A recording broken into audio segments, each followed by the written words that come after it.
and supplies. But you need a place to track your stuff, 'cause you're so disorganized. You click, open the webpage, you heard about our critical role, and now you're ready to kick some butt in a mine shaft full of no's. It's D&D! D&D! D&D Beyond! Yeah, D&D! D&D! D&D Beyond! You got your stats, you got your swords, and you got your invisible wand. It's D&D. D&D. D&D. D&D Beyond. Welcome to the Forcecast. Woo! I'm so pumped right now. In case you couldn't tell, we're talking about our Dungeons and Dragons themed episode today. First one is not going to be the only one. Sorry, I have a gummy worm in my mouth. And we are joined today with my husband, Paul. Hello. Hey. He's back again. Because we all play Dungeons and Dragons together, so why not? But first, before we get to today's topic, we got some stuff to talk about. Obviously, we got our beginning segments.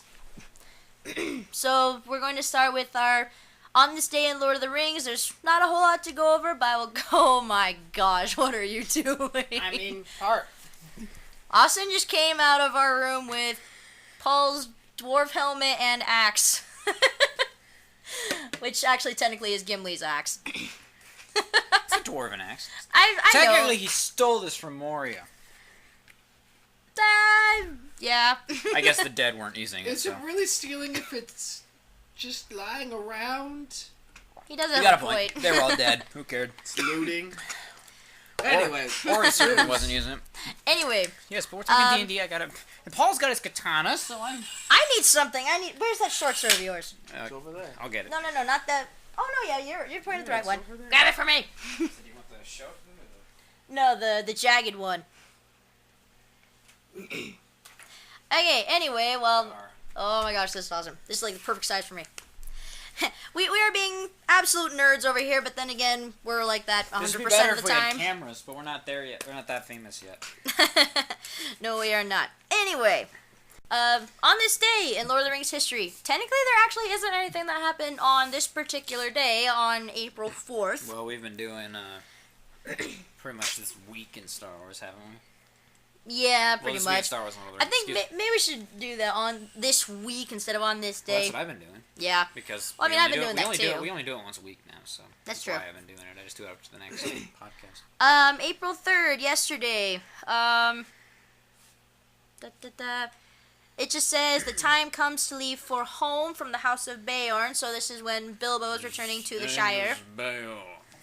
Jesus. And then we skip all the way to Saturday, April 6th, which is the Elves' New Year, apparently. The year 2980 in the Second Age is the birth of Samwise Gamgee. So happy birthday to Samwise on Saturday. Then Sean Astin to say. Yeah, to Sam, not Sean Astin. And then during the Third Age, you've got healing in Minas Tirith, mostly just stuff between Eowyn and Faramir. The meeting of Celeborn and Thranduil. And it says, on the day of the New Year of the Elves, Celeborn and Thranduil met in the midst of the forest, and they renamed Mirkwood Erin Lasgalin, the Wood of the Green Leaves. Oh, Laskalin. That's what his wife's name was in the movie, or maybe it wasn't the name of his wife. I think that's I just what the actually jewels were don't called. think it was. I'm not entirely sure. Well, they never said it, but he said the White Jewels of Laskalin, so I just assumed that was his wife's name, but maybe it wasn't. I think Was this after? When did that take place? What age was that? It says year 3019. So I'm guessing. 3019? Yeah. So I think Well, that's in the Third Age. Maybe. No. Because I know that they said that. Second age. Couldn't give it away. Well, they did. I remember in the movie they did say year 34 of the Second Age. I don't know if they have their own time. They have their own calendars. It doesn't Well, let's really compare say it to the birth of Samwise. Oh wait, maybe what the? fuck? I know, that's why it's a bit confusing. maybe it is Third Age. I don't know. It also says a holiday in the West Farthing. Tolkien, standardize your calendar, please. Yeah. And honestly, that's really it. There's not a whole lot for Lord of the Rings. Star Wars, if you please. Excuse me, Jolkin, Rolking, Tolkien. Jolkin, Rolking, Tolkien. Anyway, Right, what is on the docket for Star Wars? Well, on April the 5th of 2004, StarWars.com announces the worldwide release date for Episode 3 of May 19th, 2005. Excuse me. April 6th, Excuse me? What? 1937? 37? Billy D. Williams' birthday. April 6th, 1937. Holy shnikes. Dang, that guy really is old. Wow. Really old. Like, that would make him... holy shoot, he's like 80 years old. I need to do the math. I can't do the math in my head. He's 80 years old. He's 82 years old. 82. Oh my, he does not look 82. He looks good. He kind of does look 82. Well, I mean, he looks older, but I don't think he looks quite in his 80s yet. I disagree. I didn't even know. On April 7th, 1976, Variety magazine reports that Mark Hamill was cast as Luke Skywalker, the lead role in Star Wars. Back before Mark Hamill was anybody. Notice how Mark Hamill's been doing a lot more things lately, ever since Episode 7. Yeah. Oh, that's another piece of news that we can mention later on. Well, Mark Hamill and his new project. Yeah, we can mention it. Okay. I know, just mention it. Anyway. April 8th, 2013, Yoda is chosen as the most popular character by fans in the first annual This Is Madness character tournament on StarWars.com. Madness. Back when you could probably trust fans of Star Wars. Yeah, no freaking I see kidding. stuff on Instagram. I don't click on it because I don't want to see it, but it keeps popping up that, like, there's this Instagram page that's, like, it pretty much is just the ultimate let's pit sequel things against prequel things and see how many people vote against it. Oh, jeez. And they keep voting, like, the fans have spoken, Jar Jar Binks is better than Rose Tico, or Tico, whatever. I'm like, screw you. No! April 10th, 1981, Star Wars is re-released for the third time with its title expanded to Episode 4, A New Hope. So 81 was the first time we ever actually saw the words. Has there actually been other movies re-released that many times? I don't know. This was the 80s. And that's really all I got for Star Wars this week, because then we get up to next week. So nice. Alright, really quick, couple things in movie media news. A couple just small, quick things.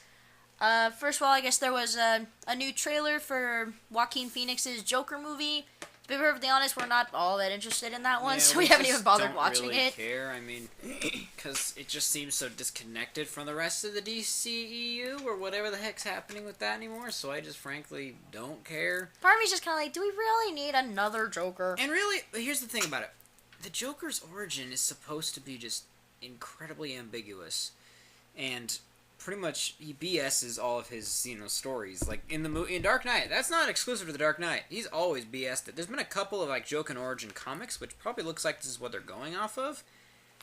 But there's actually kind of this ambiguity as to whether or not is it actually true. Like, is this origin really the origin? Have you seen the stuff for the Gotham Joker? It looks thoroughly freaky. Like it's the same kid. Oh, the TV show Gotham? Yeah. Oh yeah, I saw like one little thing on Instagram, just a video that popped up. He looks thoroughly freaky. It thoroughly freaked me out. Yeah, he looks dadgum creepy. Well, like the same kid though. His face is stitched on. Well, no, it's worse. It gets worse. Like I know that's what I saw. The face like came off. It's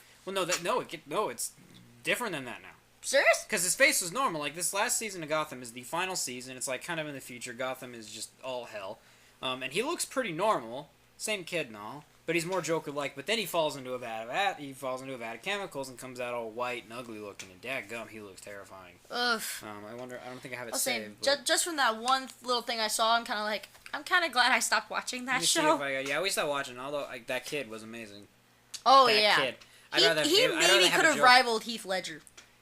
Maybe not rivaled, but he could have come in very close second. Everybody who played the Joker.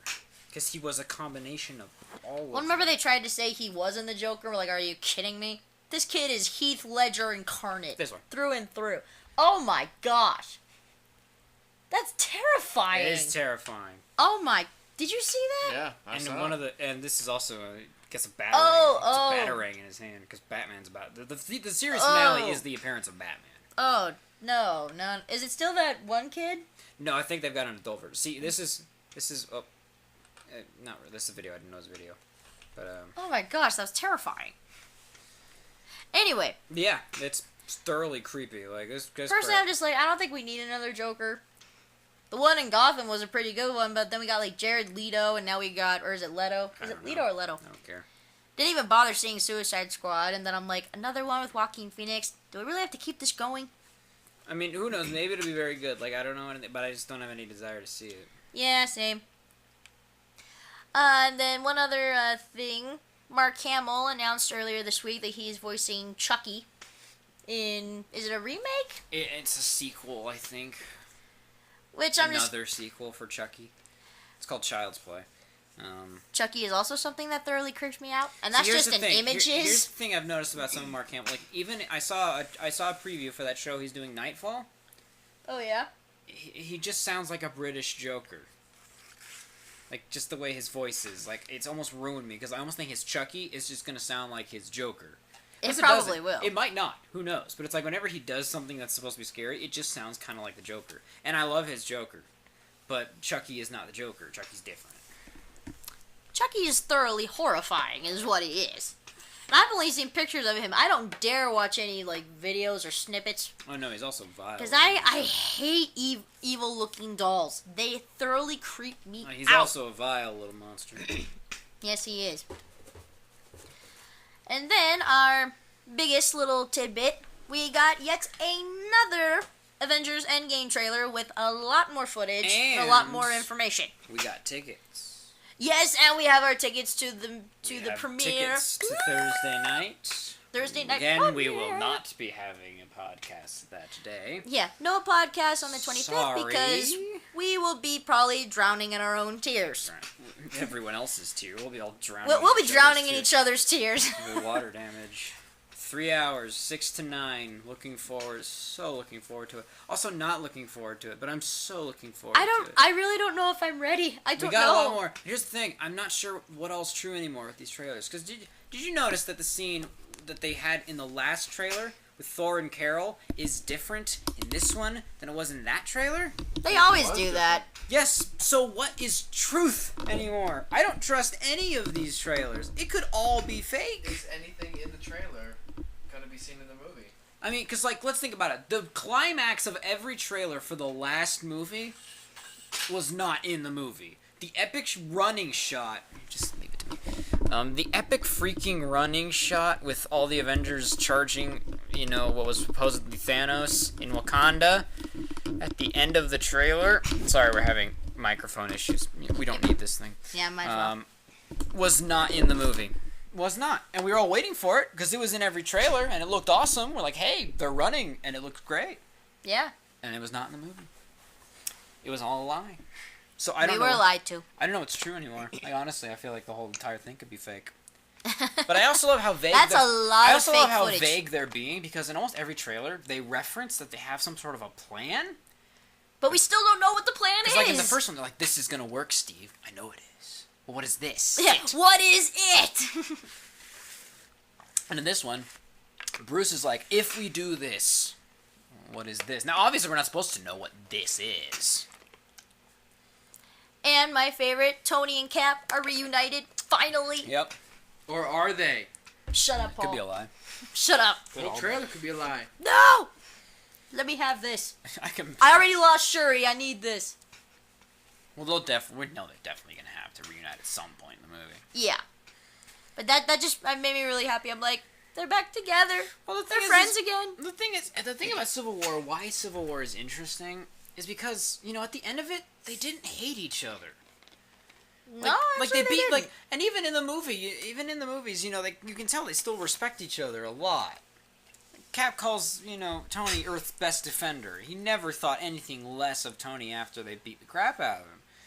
After they were just kind of in an awkward spot.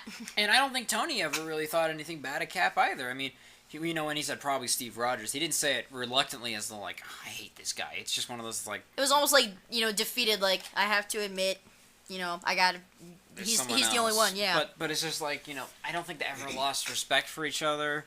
And, I mean, in this moment, obviously, they're not going to let anything get between them because, well, there's Thanos to deal with. But. Well, and I think he got caught up in the moment of, one, finding out that Bucky was the one that killed his parents, and then because Cap knew, he ended up just kind of just taking it out on him, and then later realized, like, you know, I don't hate him, I'm just kind of mad at him. I'm just curious, assuming that everyone who was snapped gets unsnapped, I'm hoping, how is Tony going to react when he sees Bucky again? If he sees Bucky again. He's probably not going to care anymore. He's probably not going to see him anyway. Who knows? Yeah, it's just... I'm so curious about everything, because the trailer shows a lot, like...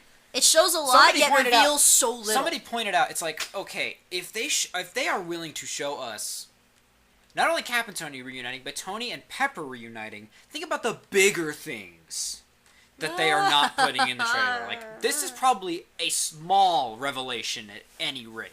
Because people are like, why are they showing that? Like, it's giving away something. It's like, it's probably because there's bigger stuff that we don't know is coming. And part of me is just like, I still don't know what to expect from this movie. And we got more Thanos. Thanos. Like, full body armor. We got like 2 seconds of Thanos, but yeah. Hey, that's more than we got in the last one. I also wanted to point out in the final shot with them walking towards him, you can see him sitting down, his sword is sitting there, and his helmet is sitting on top of his sword. Oh, dang. Like that big giant double sword, he's just sitting there in the ground, and he's kind of leaning that over. That thing looks really badass. Well, it's weird, because his helmet's sitting on top of his sword, and he's kind of leaning in the thinker pose, almost. I'm thinking... I'm like, what's going on there, Thanos? Reminds me of a Dark Souls boss. Yeah! No. Thanos is probably the definition of a Dark Souls boss. No, are you kidding me? Those things with are that the stuff sword of nightmares. With that sword and that glove, he's a Dark Souls boss now. Ugh. But at least he's not scary looking. Final shot of the trailer is Cap, Tony, and Thor walking. You just see their feet. But of course you know, cape, iron-looking thing, the shield. You know who's walking towards Thanos. The big three! And we want to, like, I want to see the whole Avengers team up and do a fight scene like they did in Age of Ultron, which is the highlight of that movie, by the way. Oh, yeah. But I do want to see just the 3 of them kick the crap out of Thanos. Because it'd be nice just to see the 3 of them, because they are the 3 who started it. They are the big 3. Because, of course, Black Widow and Hawkeye were there for their movies, but it's like, they were their movies. Iron Man, Thor. Yeah, say, we started with those Technically 3. Hulk did, but we don't seem to count Hulk anymore. Nope. Because Hulk hasn't had a trilogy. Hulk had 1 movie, and then he was a... But yeah, they're the 3 we started with. It really didn't get a lot of good reviews. No, not a lot of people like The Incredible Hulk. But nope. But they're the 3 because they've had their own trilogies. Like they built it up throughout the entire Infinity Saga, which is now officially called. Kevin Feige is this is the Infinity Saga, Phase 1, Phase 2, and Phase 3. Nice. So it's the Infinity Saga, which is pretty cool sounding. But sure. It's like it's the big build. Like I just want to see the 3 of them. Final scene of the movie, just kick the crap out of maybe not final scene, but final fight of the movie. The climax, kick the crap out of Thanos. Probably all 3 of them are gonna die. Let's not lie. No, stop doing that. I don't want to think about that. Anyway, Endgame's coming soon. Super excited. Not soon enough. Yeah, I know. Still 3 weeks away. Just yet another reminder, no podcast on the 25th because we will either be cheering our hearts out or sobbing our eyes out. Probably both at the same time. Because we're going the night all the fans are going. And I can't wait to be in there and just to scream bloody I'm going to scream my heart out. When stuff gets awesome. It's like, technically we're going to like the second showing. So, why? But this is what gets me. Why is in all the posters, Carol's outfit is the same as it was in her movie? When it's a different outfit? I don't know. Because, like, on the posters, it's her Captain Marvel outfit. But at the post-credit scene in Captain Marvel, and in a scene from this new trailer, she's got a new outfit. Yeah, spoiler alert if for whatever reason you still haven't seen Captain Marvel. Spoiler alert, Captain Marvel, the character everyone knew was going to be in Endgame, is in Endgame. Anyway, yeah, I don't know. Maybe she switches back to it? No, I think it's just a design choice. Also, I've noticed that some of the... Like, Wong on one of the posters is the same Wong as the Infinity War poster. Maybe they don't quite know what to do with Wong. I don't know. Well, I guess Wong is in it. He was on the posters for the list. Wong! Wong! We all know Wong's who's going to save I us also all. thought it was kind of a cool idea that the poster they released in Russia had Black Widow, like, front and center. Yeah, it's Russia. I always call her the quote-unquote Russian character because I'm like... She is Russian. She says she's Russian, but she doesn't have the accent, but granted... So what? I know, you don't always have to have the accent. But I'm like, that's actually kind of a cool thing that they did. Put the Russian character front and center for the Russian poster. Anyway, we'll include the link to that new trailer in the description. That, I was like, okay, there's a lot in this. Oh yeah, there's still so much, but yet so little. Shows the Avengers on the Benatar. Because I still have no idea what to expect. I still have no idea. Anyway, that's all we got for movie news. Unless, Austin, do you think of anything else? I don't believe there's anything. I guess there is some media news. What's that? As of about... As of about 30 minutes ago, Legend of Vox Machina, the Critical Role Kickstarter campaign, has officially reached its final stretch goal of $8.8 million, thereby completing the prerequisite for the entire Briarwood story arc, which we will be getting in episode form in its complete, 6? How many episodes are we going to get of the Briarwoods? Probably about 6 episodes. 6 or 8 episodes of the Briarwoods. Huh? After the 2 of the story of them getting to Iman, by the looks of it. See, and here's what's funny. I checked, yesterday. 12 days left. How many? 12 days? Or 14? No, 14 days left. They have 2 weeks left. 45 days total, 8.8 million, 14 days left. How the freak are we going to top this? I checked on the campaign yesterday, and it was I think at 8.3, and I was like, they'll probably just get to 8.8 before the end of the 15 days. Oh, what's that show that Ashley's on again? Sorry. Blind Spot? Blind Spot, that's right. Remember when Percy got blinded by the dryad? Oh, yeah. By Nala. Yeah. I remember Scanlan was like, Pike, just cure the blind spot and move on. And like, everyone was like, ah. Here's what's funny, though. Paul was watching their live stream, which is actually going on right now, of Chat's probably going crazy about the stretch goal. Their newest episode. And they said at the beginning, guys, we only have, this much left until we get to the, the next stretch goal. And I tried to get it, and suddenly it just spiked. And it reached 8.8 within minutes. So I'm guessing that a lot of their fans heard that and just went, donate more. We did the math. There's 64,000 backers, and give or take, it's about $137.5 for every backer. Every backer, which that's not a lot per se. It's for some of us, it probably would be. It's more than some of us should afford, but that's. We haven't started talking D&D yet. He's just gonna keep pacing. My legs are getting restless. So. But that is a good segue into it is a perfect our segue topic, into Dungeons and Dragons. Which I know we've probably included it. I think in another episode. I don't remember, but I will also include the link to the song that we opened this episode with, the official song of D&D Beyond, the website that they use. I am talking. I'm your background. You're my back. Actually, and just for the sake of it, since Austin's humming it, we'll include the Mighty Nein intro for Critical Role, which is one of the most awesome songs. And the Vox Machina intro. Oh yes, it'll be the Legends of Vox Machina intro as well. It's both. I'm more partial to that intro because I don't know the Mighty Nein. And it also has an electric guitar. That is also wins a lot of freaking points in my book. Yes, it does. Also true. That is also true. Very nicely done. So anyway, yes, our topic today: Dungeons and Dragons. Dungeons and Dragons. Long time thing of nerds. It started what in the 80s? I think. I don't know how long it's been going. I don't know. Obviously, long enough for it to be in Stranger Things. Yeah. Since the Egyptians, because they actually found the Egyptians have dice. That doesn't mean they played Dungeons. They played Dungeons and Dragons. But it's not, maybe My they head played. canon. Maybe they played.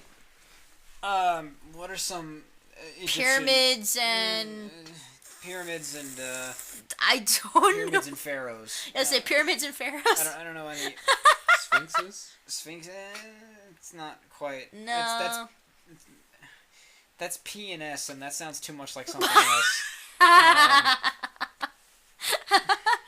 At least pharaohs is technically a P, so it'd be P and P. But still, it doesn't sound It's very good. PNP. That definitely doesn't ring the same. No, it doesn't.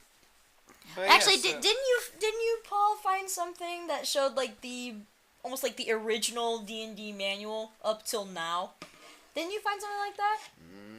Maybe once upon a time. Definitely evolved a lot. Oh my gosh, yes.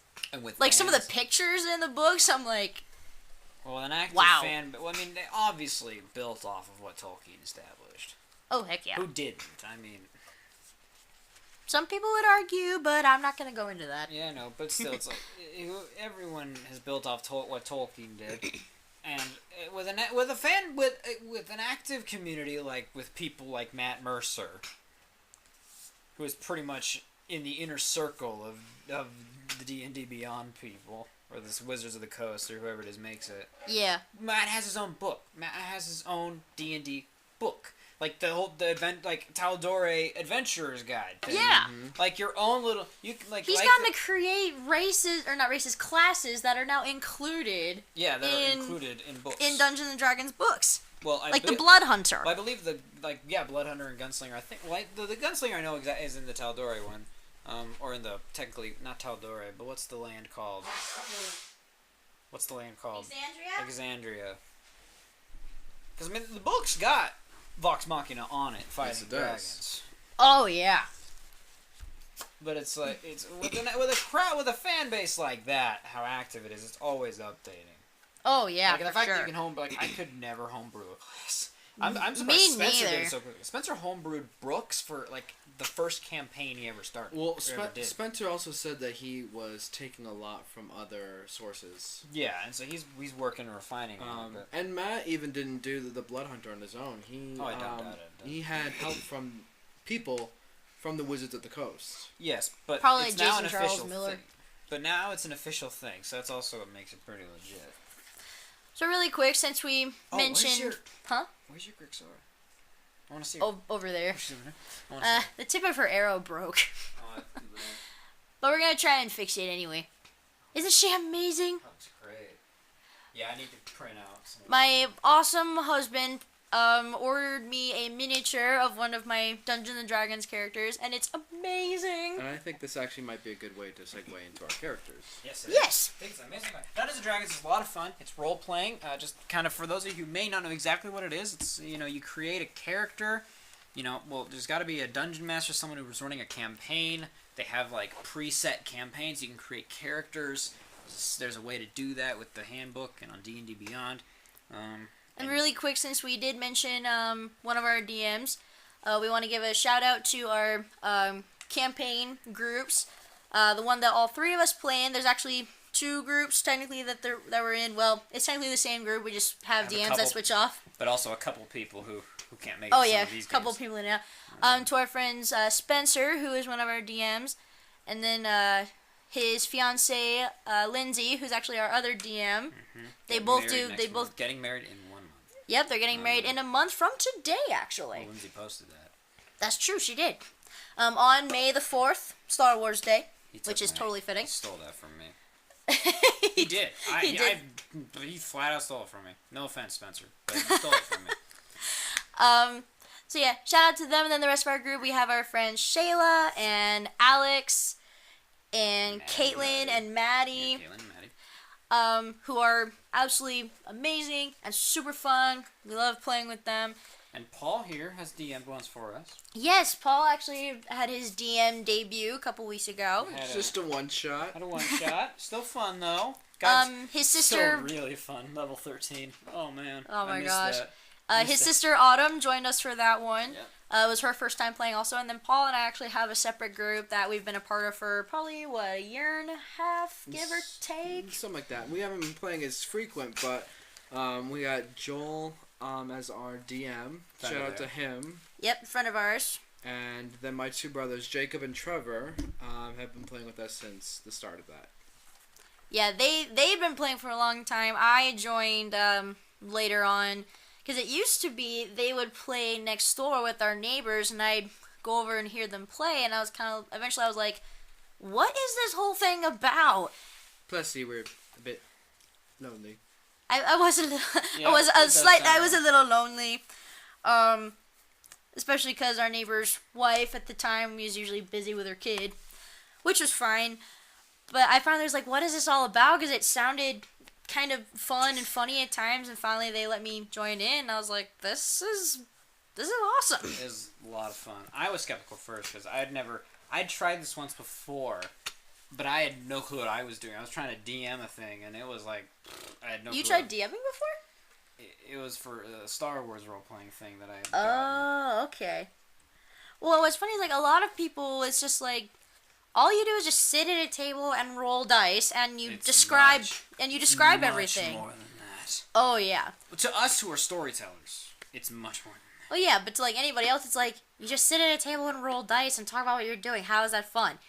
It's so great, though. It's in the interaction and the imagination of it all. And it brings people together. Yeah, literally. Like, physically. I mean, we can do it separately. We've been doing it separately. Some of us live in Utah, and one in Rexburg from our group. So but we all Skype in, or we use Discord. Those of us who can, we go to one place, and then we Discord in everyone else. You can still do it even if everyone's in separate places. It's more difficult, and technical difficulties come up so frequently, but it's still possible and doable, and it's still just as much fun. Yes, so you get there, and you sit there, and you describe what's going on. The dungeon master gives you prompts for what's going to happen, and you have to decide what to do, but it's all up to you. Even so much that, like Spencer has been hinting at in Critical Role, you can derail an entire story with one choice if you manage to absolutely. do so. And I cannot wait to find out what the heck he's talking about, because I'm not there yet. With our last session, Spencer had this whole manor set up, so we would infiltrate it. And he wanted this to happen. Assassinate, and then... and then two people who were very impatient and wear loud armor. Pointing over at Paul. One of which is holding a katana currently. No one was doing anything. We were trying to be sneaky. They just rushed in. And the suggestion was made to take him out. So, I guess we should just start. Let's describe our characters. Morgan, talk about our story for us. I'm going to get her over here. I'm going to move her over here. Yeah, we'll introduce our characters for this particular campaign. So, for Spencer's campaign, our group, she looks great. I know, doesn't she? Uncle in with that. Our group, which very recently we decided to name ourselves the Voice of the Shadows. I forget what that was in Elvish. Shout out to Shayla for coming up with that name. Yes. I play a Dragonborn fighter, an arcane archer subclass. Her name is Grixora. If Dragonborns are literally human-sized walking dragons. Pretty much. She's a gold. Yeah, I know. I couldn't add the wings because I had the quiver on the back, but it's okay. When I first made this, I hadn't picked the wings, but it's okay.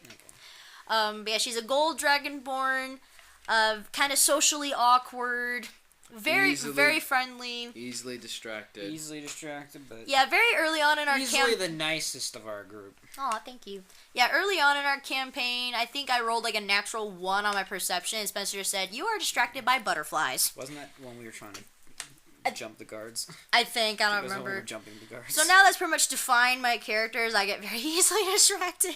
Well, something else defined my character, which I'll describe in a minute. Yeah. Once you're done with Grixora. That's really it though. She used to be the warden of her village, the protector of the village. You lawful good. Yes, I believe. No, you're chaotic good. I'm chaotic good. And it's super fun because I love being able to just pull out the more, like, dragon side of me, like, breathing fire and stuff like that. It's so awesome.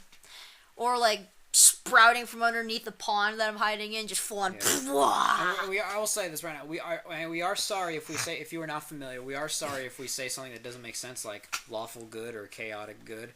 There are things in D&D called alignments that you choose, kind of like at the beginning of the character creation, like, what sort of character will I play? Like, am I a lawful good person? Will I do good things? Will I keep the law? If our group's about to do something, will it break the law? If you are lawful good, you should stand up to say, no, we can't do this. This is against the law or against the rule. Chaotic good is more like I'll do whatever it takes to do what I think is right. To do good things, yeah. To do good things. Even if it is kind of on the questionable side. There's a bunch of different ones like that. There's even evil. Those are much harder to play as a player, though.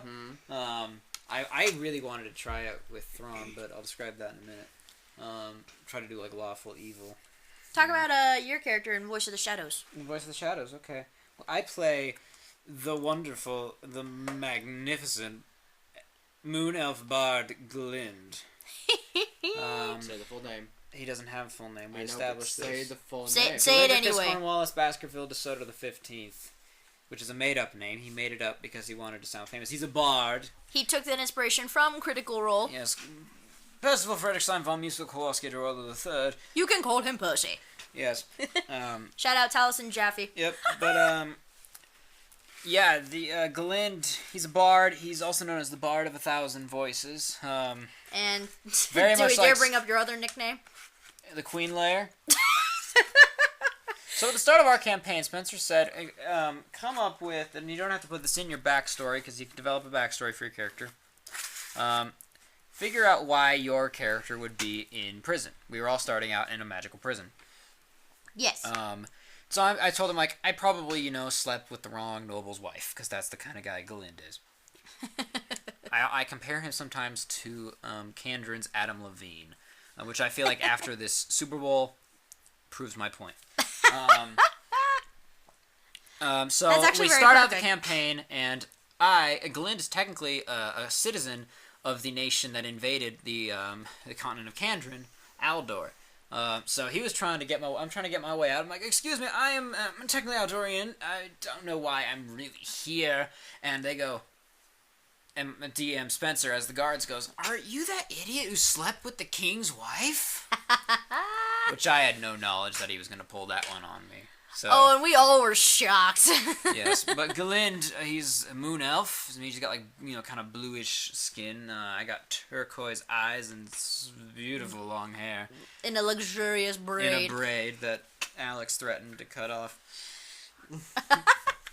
And you were clutching from then on. Yes, and my spells are all music-based. I try to use a Scanlan Shorthalt style, try to adapt modern pop culture songs and maybe 80s which he songs. actually does very well. I get some help from some other people, like Shayla. She sent me the latest one I did. Eridan, based off Rocket Man, though, was mine. I didn't have the time to come up with words for it, because I don't know the words for Rocket Man. Yeah, I don't either. But yeah, I was like, I heard it in the car, and I was like, Eridan! I was like, there we go, song I do. And that brings us to Paul's character. It does bring us to Paul's character. Yeah, so, spoilers, his name was Eridan. Yep. And he is an ASMR. Which we just recently found out. Yeah, ASMR cleric. Cleric of the Forge subclass. Mind explaining what an ASMR is? ASMR is someone who has had ancestry that has been, I don't want to say contaminated. He's pretty much a demigod. Yeah, basically, he's like part angel, part, intermingled with blood of a celestial being. But none of us knew this going in, and neither did he.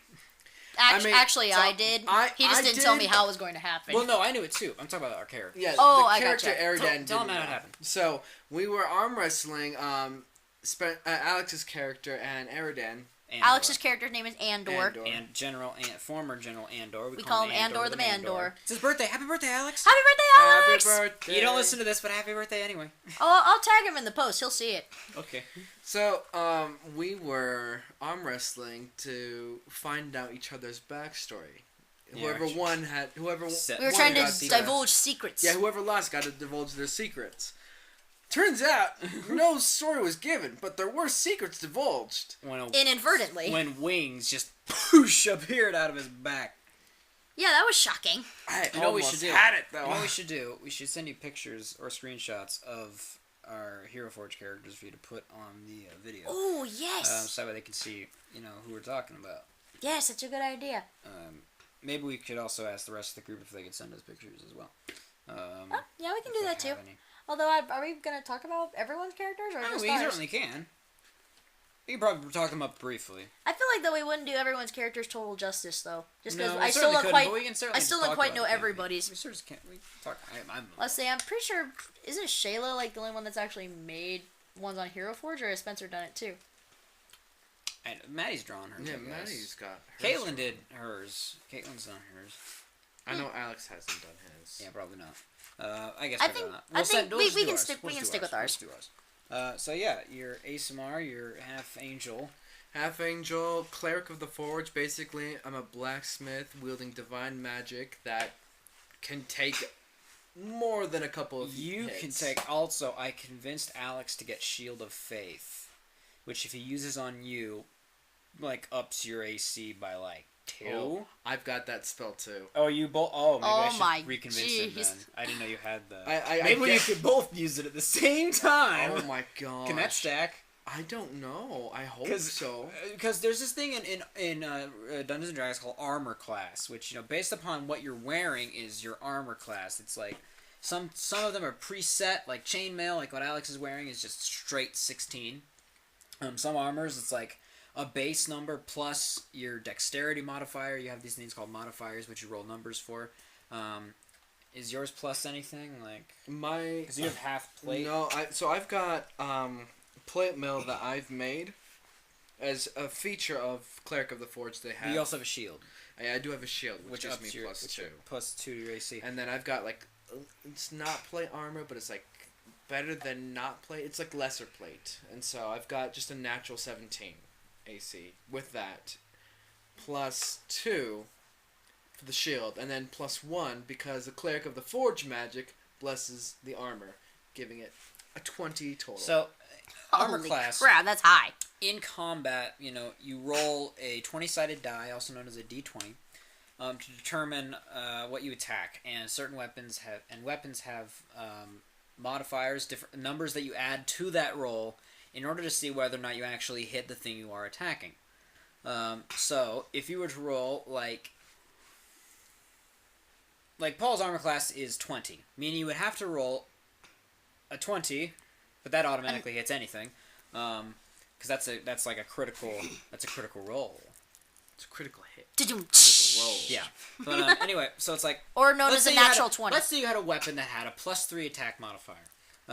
You would have to roll a 17 or higher in order to hit Paul. Anything underneath a 17 will not hit him. Yep. It's really nice. If you have that weapon. If you got something like a +9, you have a little bit more room. But it's really nice, and it's only going to go up from here. It is, and I didn't know you had Shield of Faith. I might have to talk to Alex about it. But if it can stack, why the freak not? Let's give you an AC of 24 and send you in as our tank. Now, we also need to say this about Eridan and also about Andor. They have the worst stealth. Yes, so in the game you can roll... you have different things you can do. So it's like if you wanted to try to convince someone... Let's take the Vexalia example. If you want to haggle someone down on the price of something, you'd have to roll a persuasion check. And all these numbers are kind of confusing to explain, so we're only going to explain it partly. So you would roll a d20, and you would add your persuasion modifier, which is based off previous stats that you have rolled, and other bonuses that you get as you level up. You have... Your strength. Strength, dexterity, Constitution. Wisdom. intelligence, and charisma. Yeah. So that's 6, and then everything else Yeah. has something to do with one of those 6 stats. Yes, so like persuasion, I believe, is charisma.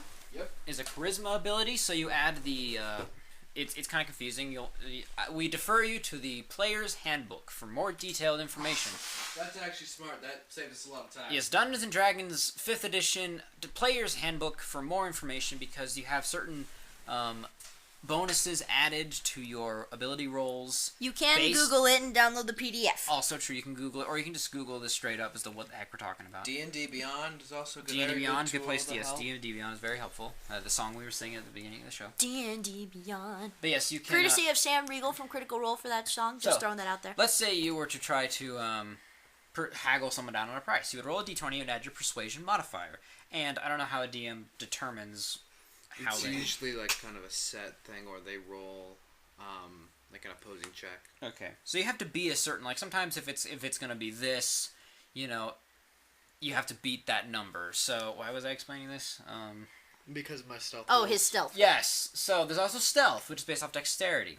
If you're like a rogue, sometimes a ranger, or even a bard, you can have a pretty decent stealth roll. However, if you are wearing certain armors, you get disadvantage on a roll. Meaning, if you get advantage or disadvantage on a roll, you roll twice. You can either roll 2 d20s or just roll the same one twice. If you have advantage, you take the higher of the 2 numbers. If you have disadvantage, you take the lower of the 2 numbers. And that can suck. Yes, especially when you're trying to stealth and try to fight a chimera. And there's the 2 guys in the back. Ka-ching, ka-ching, ka-ching, ka-ching. It's like Pike. You are our Pike. You are our Pike. Not only do you loud. Do you loud? I loud. Not only that. There's your catchphrase. I loud. You fall. You trip and fall a lot. All the freaking You literally time. rolled down a hill after we With fought Alex that on your chimera. back. Or were you on Alex's back? I was on Alex's sliding back. down a rocky hill. We're trying to sneak into a chimera's cave to get This is like our first big thing as a group. Yes, and this is the first night. Yeah, that's true. First night, first real fight that we could actually win. We go, and we're like, alright, let's do this. And then ka-chink, ka-chink, ka-chink, Chimera wakes up, and it's like, oh, hello. And it didn't say anything, it couldn't speak. But we had to fight this thing, and then this guy almost ruined our chances. Because we were supposed to get a tooth from the chimera for a potion, and then he decided to just full on swing his hammer up into its jaw, shattered everything. I got the finishing So blow. the way we play Critical Role, Dungeons and Dragons is based a lot off Critical Role, because that's what pretty much most of us know, especially our Dungeon Master Spencer. That's what he knows. And in Critical Role, it's probably a more common thing in D&D these days, is a little thing called... Oh, I saw a thing. How do you want to do this? Yeah, that's what Matt says every time someone's they pretty much finish off a big boss. Matt Mercer Matt Mercer, the Dungeon Master of Critical Role, if they're fighting like a boss or something kind of big, usually not like the little peons, but at least something kind of big, whenever someone deals a killing blow, he says, "How do you want to do this?" And applause erupts. I remember the first time I saw that when I was watching Critical Role. Everyone was like, "Yeah!" And they're like, "Oh, by the way," we get super psyched when Matt says, "How do you want to do this?" Well, it's and now funny I do because too. he pretty much coined the phrase, and he even said when they first started coming out with merch, that says "How do you want to do this?" on it. He's just like, I can't believe that this one little phrase that I just started saying when we played at home is now like this giant and some thing. of these fights, especially if you watch Critical Role or if you play Dungeons and Dragons, some of these fights are intense, because this thing might be so hard to beat, or it might be drawing you to the near point of death, and then you get this moment where, then you hit, and you're like, yes! And Matt always says, it's looking rough, man. He doesn't say, he's at 6 hit points, he just says he's looking rough, just to kind of, give you an idea as to where you are. Like, okay, we're getting there. Yeah, because it's something that works in universe, because it's you probably would see this if it's it's probably, even if it's a dragon, it's just fight this! So then it comes to how do you want to do this, and you just erupt in cheers. We will say when we started playing with this group, we played on New Year's Eve, just this past New Year's Eve. We cheered louder for our first "How do you want to do this" than we did when the countdown hit midnight. Yeah. It was fantastic. And so usually with the "How do you want to do this," our Dungeon Master Matt Mercer usually gives a little bit more of leeway as to how this monster is killed. It's not just the generic, because he usually, Matt usually says, okay, you hit and you come across his shoulder, and he goes for the shoulder a lot. Even Matt always talks about the shoulder. That's true, he does go for the shoulder. It's kind of like a non-vital part. But it's you go for the shoulder, you go for the abdomen, and he usually does it, but with the killing, he leaves it up to the player. How do you want to do this? So it's one of those things that Paul got the "How do you want to do this?" and decided to destroy its entire head, and destroyed its teeth. I was mainly just trying to hit the roof of its mouth and hope. I mean, it was still really cool. The only reason it happened is because Spencer rolled a percentile die, and it managed to hit the one thing that would have shattered the teeth. However, we barely managed to succeed on a mending spell. It was still a cool hit. By though. my mending, I cool. fixed my own mistake. It was cool. Now we give this to Alex and Paul, Alex and Paul. They are the ones who have dealt the killing blows to our two bosses so far. And they have literally started every initiative round that we've ever had. Yes. Or at least, it's usually been actually Paul. 2 of our 4, because we didn't defeat the other 2. That's true. They got away. Yeah. The assassins that we probably are not equipped to kill in any way, shape, or form. But yeah, Paul did kill the Chimera. And then Alex, we fought a cleric who was at the beginning of the campaign, who we were so not willing. And we were split. This was a split party scenario. There are 7 of us. You were off on your own. I was off. Let me talk to you about Glenn. You gotta hear this. Glenn, he's a performer. I've often described him as Adam Levine or Freddie Mercury, right? Very flamboyant. We were tasked with getting a special potion to a dwarven prisoner who was taken prisoner by the king. And it was in the middle of a party, wasn't it? Yes, it was the king's birthday party. We had to infiltrate, because the prison was on castle grounds. So we had to infiltrate it, get it to her, and pretty much just get out. Easier said than done, of course. So we kind of split the party, and I went in as a performer, naturally. I disguised myself because the king probably knows exactly who I am. He wasn't Nervously there, though. tugging at his collar. We never saw the king. Not that. I wore the best outfit, by the way. Just this blue sequined outfit with just like this plunging V-neck down to my belly. And I can totally picture that. It was probably better if it was purple, given my skin color. Yeah, so it probably would have blended in a little bit. Yeah, that's okay though. And and there's also a performance check, which I am amazing at. Oh, yeah. So amazing that I want to challenge the devil himself. Literally, this is what we're talking about right now in our campaign. I want to challenge the devil to a music contest. I'm going to do it! You're out of your mind! I'm going to suggest it anyway. So I'm up there performing, trying to cause a distraction by my amazing performance. I rolled a natural 20, which a natural 20, when you roll a d20, is an instant success with, like, bonus on top of it. A natural 1 is a failure with a possible penalty. Like throwing a silver brick at your foot, Maddie style. And so I'm up there performing, just singing away, and then, my friends get discovered by this cleric dude who doesn't like us, and get taken over to this prison. And I'm like, do I see this? And Spencer's like, roll a perception check. So I roll a perception check, natural 1. And this was not any failure to any stealth rolls that we had. No. No, and I was just up there, and then there's literally a battle starts going down in this prison. I'm still singing, Mama!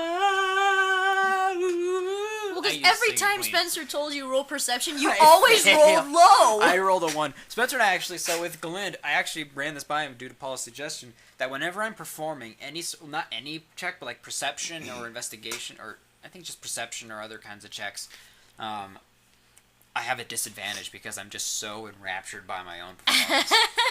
I can't wait for 6th level. I did some more digging into the College of Glamour class.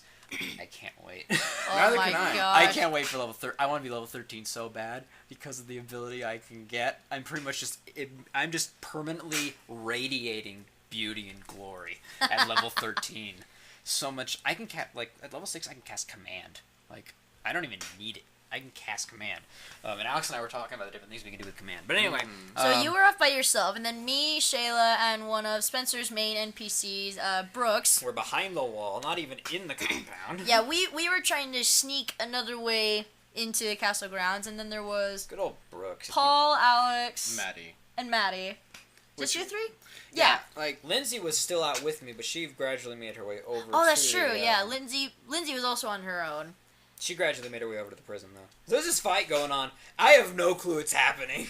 Nope. However, eventually... It wasn't until a big lightning strike Yes. hit the top of a Brooks, building. Spencer's NPC character, who is pretty much our Gandalf, who rats us out of every situation, which is nice, Pretty dang much. but also a little irritating at this point. I didn't need his help, okay? I was fine.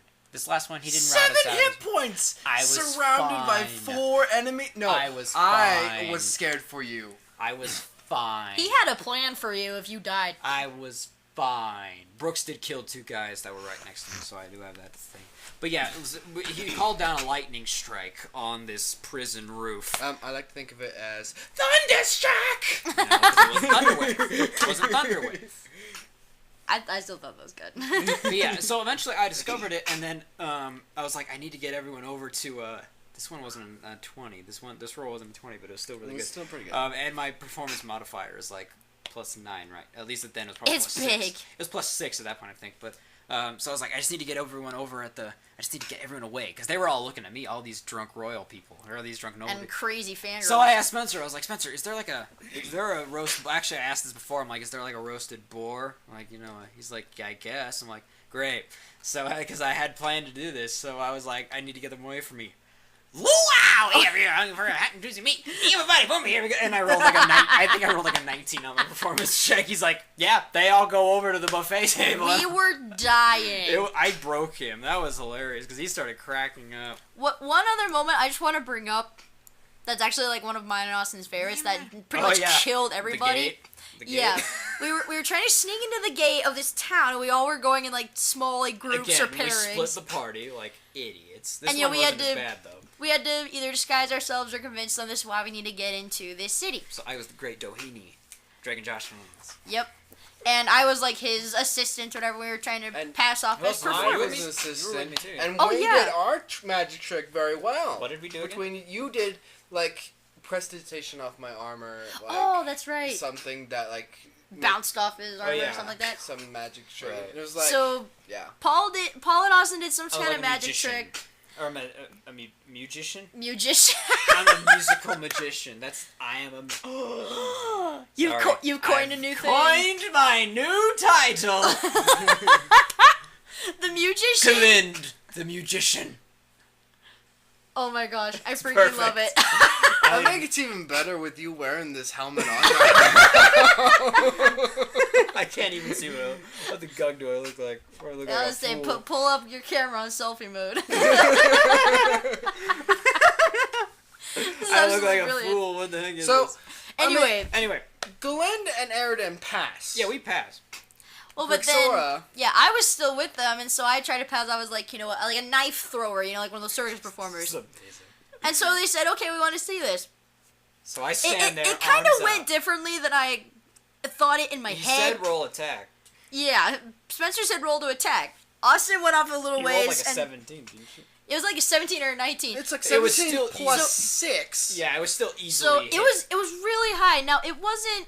He made it something that I didn't want at first, but then in hindsight, it was actually really hilarious. I threw my knife and totally just shanked Austin right in the shoulder. And he's in there just like, Just like when Scanlan got shot. But I hadn't seen that yet.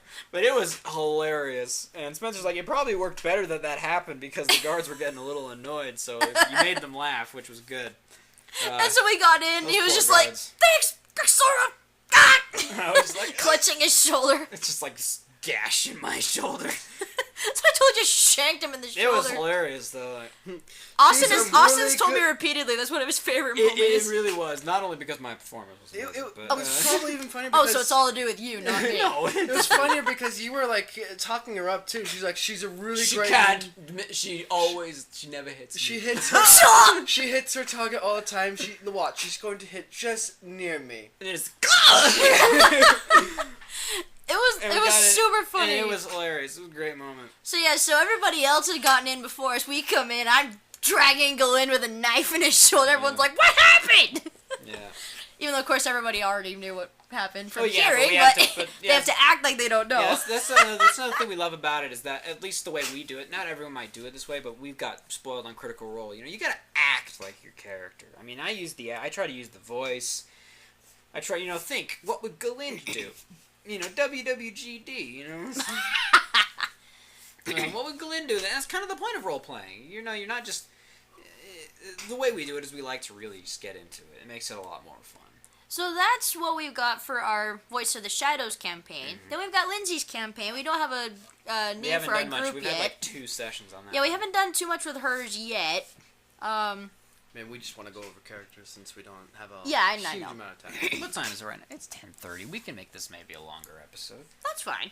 Well, we'll just see how it goes. We can talk about it a Yes. little bit. And another thing about D&D, and this is why we want to talk about our multiple campaigns, is just the different ways you can play and the different kinds. Because I have Galind in Voice of the Shadows. I'm very much regal. I'm very much full of myself. Very full of yourself. And I love music. Very loud. Yes. Very loud. But then in the other one, I am Balheleg. I'm a human sorcerer. What? And I am Kratos, pretty much. Balhelig, boy. And I'm like, legitimately this big human sorcerer with this deep voice. And I'm mostly based off of ice. Very God of War inspired. And in hindsight, I feel like you should have been a hydromancer. Because have you taken a look at the class? I haven't looked at it. It's basically an ice mage. Well, I can't reclass. I know, but I mean, like... I just wanted to do a class that was like, I was looking in the spell book, I'm like, there's a lot of ice spells. I kind of wanted to just do ice, because every sorcerer does fireball. I don't want fireball. I want ice. So then my character in Lindsay's Boy. campaign is a moon elf druid. Her name is Trisphera. Which actually... Galind. Yes, I realize now I'm like, oh, I'm the same kind of elf as Galind. Which, one quick backtrack for Grixora. First of all, she's 15 years old, but in Dragonborn years, that is, like, basically, like, 18, legally an adult age. Everyone makes fun of me for it. Yeah, so it's fun, because I'm the guy who slept with everybody, hence the name Queen Layer. So it's fun because she's naive, so it's like, oh, you... I know, I am a little cute. naive, and so I sound a lot like this, and I'm almost like, a naive little girl kind of thing. But then with Trispira, she's I envision her more like, Galadriel type sounding. I'm still kind of working on that voice. But yeah, very kind of more deeper voice, more regal sounding. But yeah, she's a moon elf druid, who actually right now is on the run. And I met up with Shayla's character, and we're traveling together. What was her name? Oh yeah, Shayla's character name is Faye, and she's a tiefling. Tiefling monk. Yeah, which who wants to describe what a tiefling is? It's like it's what it's like an Asimar, but the other way around. They're like a demon. Asimar, excuse me. Asgard. Yeah, it's basically like you. Well, they're not half demon. They're just pretty much a demon. It's half demon. I'm pretty sure that the light why is he called the light when he made a deal with the freaking Prince of Darkness himself? Like, got me. This guy's gotta be a tiefling. He's gotta be a tiefling. Anyway, that's talking about our campaign. They have like horns. They look like demons. They got cloven. They got hooves. They got no pupils, and yeah, they're pretty cool. Well, some of them have pupils. Jester. Okay, Jester. Yeah, so that's my my character for Lindsay's campaign. And then there's the Chihuahua. He is a gnome warlock, and his name is Runda Garrick Q. We call him the man-child. No, Alex calls him. Alex is my favorite in that campaign. He is Terra, the Earth Genasi Ranger. No, he's a ranger. Ranger. And he's got this macho man voice. And he really goes, oh gosh, this hurts. I know, it's like, how does Alex goes all out, brother. He calls him the man-child. He calls Spencer the child man. Spencer is a half-orc barbarian with an intelligence of like 7, so he's not that smart. And he's the child man. And, oh my gosh, Alex is a hoot and a holler every time. He's overpowered with that ability, his dual-wielding ability. It's not dual-wielding specifically, but offhand fighting or whatever it's called. What? He's allowed, when he's holding 2 weapons, he's allowed to take a bonus action attack with the modifier. Yeah. Oh, wow. Yeah, that's... And I'm like, that's OP. And, well, he was OP because he had advantage.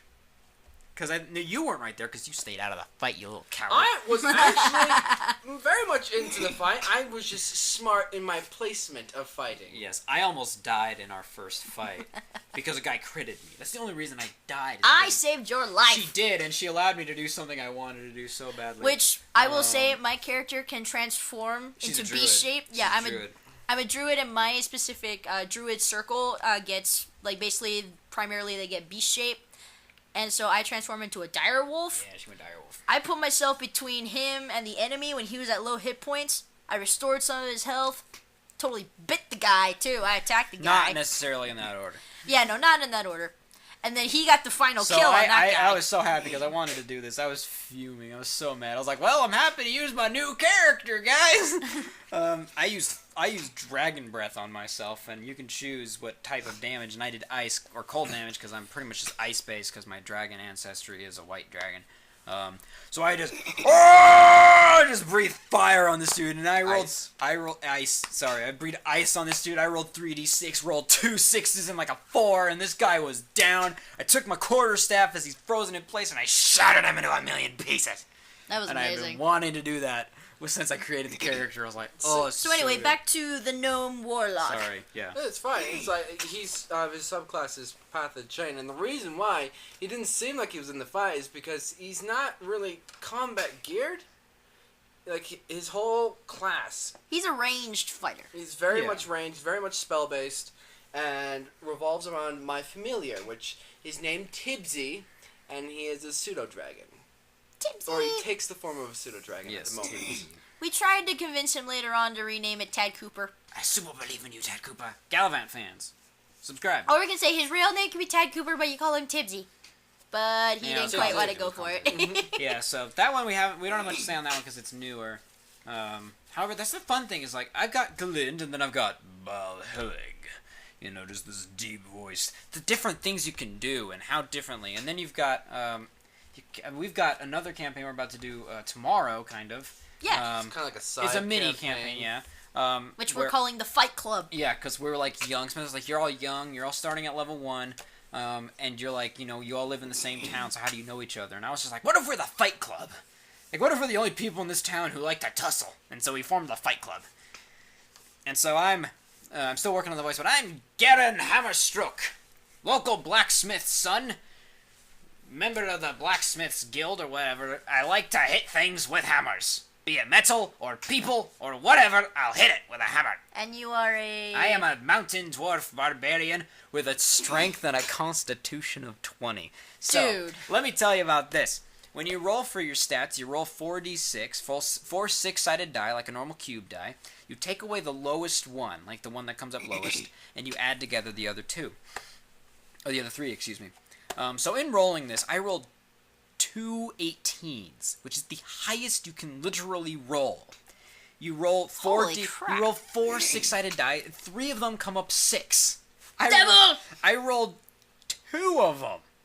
But on top of it, I also rolled a 4, which is the second lowest you can ever roll. So in having 2 18s, like a 14 and 2 11s and a 4, Spencer's like, I'll let you keep the 18s because you have the 4. I put that on my intelligence because that seems to work with barbarians. You put it on a 4. Either that or charisma. Yeah, and so I put the 18 in my strength because most weapons and checks and things that barbarians are good at are strength checks, and then constitution because that gives you a lot of health. As a dwarf, I get a +2 to Constitution, which puts it to 20, which is pretty much the highest it can go, unless you decide to go higher. It's possible to go higher. Like, besides, like, slightly raising it up, unless you actually take a level up. Yeah, it's true. It only, some things only allow you to decrease it to 20. And then, as a mountain dwarf, because you have dwarf and then you have sub-dwarves, you have hill dwarf or mountain dwarf. As a mountain dwarf, I get a +2 to my strength. Oh my god. So now I have a 20 strength and a 20 constitution, which means my literal hammer strokes, because my last name's Hammerstroke, are amazing. You are one lucky son of a guy. I am just gonna stand there and just take. I don't have a good armor class though, but I have decent hit points for level 1, and I'm just gonna like smash crap with my warhammer. What's your dexterity modifier? I forget. It's like 14. 14. Your armor class should be like. It's like 17. 17? Yeah, I think it's 17. That's decent.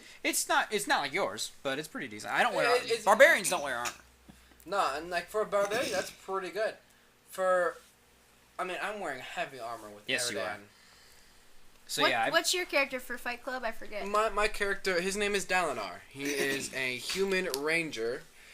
This is the only human I've ever made. Because for me, it's Dungeons and Dragons. Like, if you're gonna roleplay in a fantasy type game, why are you Humans just gonna... are boring. Humans don't get a lot of stuff. Well, do humans get stuff? I mean, humans variant human like Bal does. I'm a variant human. I don't know what that means. You can get a feat. Yes, but what does variant human even mean? I don't know. It just... Because I get a feat, and and I like that I have a feat. Otherwise you can get a +1 to all of your abilities. Oh, that's nice. Yeah. So, I mean, it's not bad. They're balanced. And that's what... As all things should be. That's what Dungeons & Dragons Cool it, Thanos. considers them. But yeah, he's a human ranger, and he's going to be a bit different from the stereotypical ranger. He's going to be very close-ranged. Aha. And So, close range. close, yeah. See, then my character, I played her first in Paul's one-shot, which we'll get to that here in a minute. So I've already played her, but I'm bringing her back at a lower level. But her name is Ember Phoenix, from the land down under, apparently. Ember Phoenix. She's a fire genasi rogue, total rebel, total punk. Doesn't like taking authority or having people tell her what to do. She'll be loyal as heck if you're nice to her, but if you boss her around, no. The funny thing is don't get on a bad side. In developing our backstories without figuring out how we were going to meet, the Fight Club thing just managed to work out pretty well. Oh yeah, it did. Because it's kind of like I don't like. Because Ember's one where if there's a fight, she's raring to go. She'll get herself in the middle of that fight if she wants. Oh yeah, She's like Goku. If there's a fight, give me the toughest We're guy. gonna have a lot of fun, but be aware, I am not like if there's gonna be a fight, I'm probably gonna Leroy Jenkins it pretty easily because I have You probably will. I have an intelligence of 4. I see something and I smash it with a hammer. I think I have like a +9 to my attack rolls with Holy. freaking 20. At level 1? I have a 20. Maybe it's not a 9. Good grief, I didn't get level 9 until we were at level 5. I think it's a 7. I didn't get 9 until we were at level 5 with Voice of the Shadows. Maybe it is a... Well, hang on. I don't need my laptop. I can just use my phone. Maybe it is a 7. But it's pretty dang decent for level 1 because my freaking... Holy schmoly. Well, it's strength-based. So I'm just going to use my strength. Right now we're using my dex. So Austin and Paul are giving those characters their starting run tomorrow night, Friday night. I'm giving Ember her second run. However, it's at a much lower level, so she might be a little different than how I played with Paul's campaign, which is a lot of fun. Paul's first time DMing was a couple weeks ago, and he actually did a very good job. He put a lot of thought and effort into it. He was very nervous, but he did very good. He was a total natural. We didn't do very good, honestly. Yeah, we didn't ours do well. His was more political intrigue based because we asked for it. Yeah, like I asked you guys if you wanted to do like a dungeon crawl, if you wanted to do political intrigue, or like a detective mystery. Yeah, so we did kind of like that. However, you know, he put people on the little map on the website Roll20, which allows you to make like maps and things like that were clearly people we were supposed to talk to. Yet I went and talked to the guard who was looking at the cheese table. But this is kind of a test run for Thrawn. Mm-hmm. I created a character because Paul discovered, because there's the player's manual, the player's handbook, excuse me, and then Xanathar's Guide to Everything. They have a lot of like sub-books that are complements to the main book that have like, can have different classes in them or can have different subclasses within the established classes. One of them is a rogue mastermind, which the abilities that you get at certain levels for these subclasses, for this one particular, is a lot like Thrawn from Star Wars, who is... Star Wars Rebels. Well, from Star Wars. He's from Star Wars. Yeah, I know, but more people would associate him with Rebels. Or with his own books. And Thrawn is, I think, pretty much my all-time favorite Star Wars character because he's amazing. He tops Cad Bane? Yeah, he tops Cad Bane. Bane's awesome, but Thrawn is something else, man. Just need a Thrawn popped up. Why did you have to say that? I have a Bane pop doll. I don't have a Thrawn. Yeah, you're welcome. Yes, thank you very much. And so I created a tiefling rogue mastermind who is a member of the military who's on like this personal crusade to purge it of anyone who obtained position of authority through means other than earning it. Thrawn's kind of a stickler for that. He's more of a lawful good character.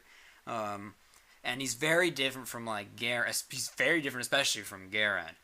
Garen will just chart because Thrawn has like an intelligence of 18, so he's very. So Thrawn is very much better for talking to people. Like that was the reason I created him. He's very talky, and we did our campaign at level 13. Oh yeah. And which with one shots you can determine either start at a low level or you can do it at a higher level. Just kind of see what your characters will be like, you know, when they're at a higher level and have much more stuff they can do. Paul chose to do level 13, which is pretty high. Anyway, you were saying? Yeah, sorry. I was looking at I didn't really... sorry. Our stats were incredible. Oh my we gosh, We were rogues, and rogues get this thing called expertise, which is, so do bards, where you can choose, at level 13, pretty much, you can choose 4 of your proficiency, of things you are proficient in. You get certain things you can do easily than others. Like so, like stealth, perception, all that stuff. And so you can choose 4 of those and double, because you have a proficiency modifier, which is added on, there's a lot of modifiers here. It's a number you add on top of the roll, and the straight, like, so if it's stealth, it's a dexterity roll. So if your dexterity is pretty good, you add that modifier plus the roll and plus your proficiency modifier if you're proficient in it. Rogues can double their proficiency modifier. And bards. And level 13, what's the proficiency modifier? +5? Give or take. It's +5. Yeah, it's +5.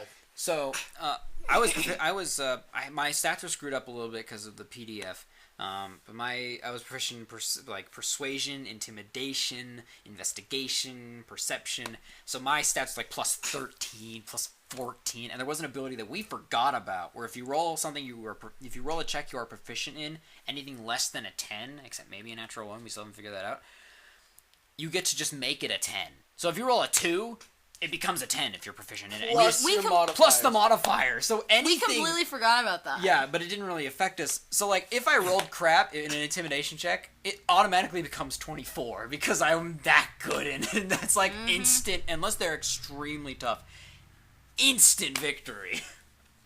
I love level 13. I know, now it's gonna kind of suck going back to level 1 for the fight I also club. like the fact that we had more, because with the other one shot we did with Spencer, it was just fighting. And I kind of felt stiffed on that because, one, we were fighting each other. Oh yeah, Spencer And managed a to lot fight of each the other. abilities and spells I took were more of just kind of a support role. I know, mine were too. Which is why I ran from you. Because Paul was pretty much chasing Austin the whole time. I wouldn't have beat... There's no way to beat you. I set Shayla on fire, who then was attacked by a bear. Which is why I liked yours, because we got 2 combats, or 2 fights, which allowed us to test how we would do in combat, but also allowed us, on the rest of it, to kind of test how we were socially. And do other things, like sneaking or bashing down doors. The first fight, I had it. I designed it to be hard, because I wanted the fights in this campaign to be hard and kind of deadly, but I kind of made it a bit too hard, so it was taking too long in order to get through. We still beat him. Yeah. And I'm having Thrawn saved for another campaign Spencer is planning, and I'm very excited to play as him again, because I very much enjoyed that. He's more of a... I don't like trying to be a leader in D&D thing. We've already done because it's a group effort. But Thrawn is very much a guy. He's based almost entirely off of the character of Thrawn from Star Wars. His name is literally Thrawn Herongur. Herongur being actual Elvish for mastermind. So he's literally Thrawn Mastermind, the mastermind rogue. That's like Legolas Legolas Greenleaf. Greenleaf. I mean, it's the same thing. So I was very, very much the guy who would just take charge. Like we had this fight, and there was an assassin. There's one of them left. He was almost dead. I knocked him out with my dagger, and just had Spencer, who was he was a paladin. He was a paladin. Just hold him up, and this is very Thranduil. I didn't even realize at the time, but this was very Thranduil. I had my dagger holding up to his throat, and I'm like, "What do you know?" And I pulled one over on Paul accidentally. I didn't even know that I was doing this, because you can choose languages that you know. And as a mastermind, I got to choose 2 more languages. I'm like, okay, I'll choose Elvish, I guess, and Undercommon. Undercommon I knew from Critical Role. It's like the language of the underworld, or maybe not the underworld, but just like the underground. There's a place called the Underdark, and it's like a subterranean labyrinth of tunnels, caves, and caverns. There's dark elves. There's Duragar, which are like dark dwarves. There's mindful. There's deep crap gnomes, like that down there. Goblins. Beholders. Yeah, so like that's the language. So like undercommon, cool. So we go and there's a note, and Spencer or Paul, our DM, is like, who got it? I think who got the note? Who found it? I think it was your sister. I think it was Autumn. I think it was Autumn. Autumn found it, and she was like, "Do I notice?" She's like, "Can I read it?" She's like, and Paul says, "Can't understand it." So I'm like, "Bring it over here. What is it?" And he's like, "It's undercommon." I was like, "Yes, speak undercommon." Like, I made these guys to be dark elves. Because I'm going through a thing with Dark Elves. I want to make a Dark Elf character. We're going through a thing. And I had Dark Elves tied in with the story, and they were actually going to play a more prominent part if we had more time. Yeah. But we messed up. Well, that drew out a little bit. Talking to the wrong people. And threatening the cheese man. Who died. I felt bad. I wanted to make him like a lieutenant of mine if he survived. I feel bad. No, it's all right. But it was still great. You still did a good job. Well, like, you found the note, found out what was going on, and then you just sliced the guy's neck. Because he didn't know anything. I had an amazing intimidation check. Like there was nothing more you could tell me. Exactly. It's very Thranduil. It was funny because I used thaumaturgy. Tieflings are, as a race, get natural magical abilities, one of which is thaumaturgy. You can make things like fires grow a little, heavier or brighter or bigger or whatever. I can make the earth shake a little bit. It's mostly just like for show. So I'm like, Thrawn will use this to intimidate. Like that's what he will do. If he can't persuade you, or if he doesn't like you, he's just gonna make the earth shake. So, but I didn't need to because there's literally there's like a paladin dude holding holding him by the neck. You got a dagger to the throat and four people probably more by the shoulders because you can't have true. your... And then there's 4 people behind me, and everyone else of his friends except the one guy are dead. Thanks to Autumn for that confusion spell. Oh my gosh, that was so annoying. Autumn used a confusion spell on a mage and another dude. I probably would have killed Autumn if she didn't use that. And like you have to roll a certain dice to determine what this spell will do, and twice she rolled a number that made it so that these guys wouldn't do anything in there. And one of them was like a mage dude. It was so he just stood there completely dumbfounded. Yeah, so I just let this guy sit. I'm like, okay, he's dead. All right, let's go. See, you had good intimidation. I had an awesome intimidation check that I'm still incredibly proud You of. had him. It was only awesome because of what he rolled. Essentially, I got lucky. So when we were... Were you proficient in intimidation? Yeah. Yeah. Oh, you were proficient. Yeah, I am. Or I was. No, you weren't, because you rolled like a 5. No, I didn't. I rolled like a 15. Which intimidation check are you talking about? When I intimidated the noble? No, because that was a really low roll that you only won because he had an even lower roll. I got a 3. I don't think I rolled that. You were still proficient. I was not that low. It was maybe like a 12. But anyway, so we were making our way into this party. My character looks over and sees this guard trying to, be overly flirty and pull some moves on a noblewoman. Now, Ember's kind of, I'm just going to say a feminist, she looks out for all the ladies and seeing this guy. All the single, or even the married ladies. Yeah, even the married ladies.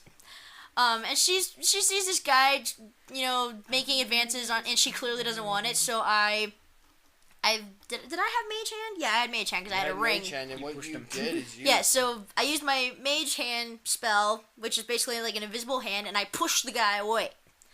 Go over and I talked to this woman, and I was like, hey, I got your back. And she ended up telling me my husband is this nobleman who is constantly flirting with other girls. And I said, well, what does he look like? And she explained to me what he looked like. I said, okay. His name was Colonel Mustang. Yeah, courtesy of Paul, Full Metal Alchemist reference, he named him Colonel Mustang, which made me very happy because he's my favorite character from that show. But anyway. I made him the most laziest, unfaithful piece of crap. Yes, you did.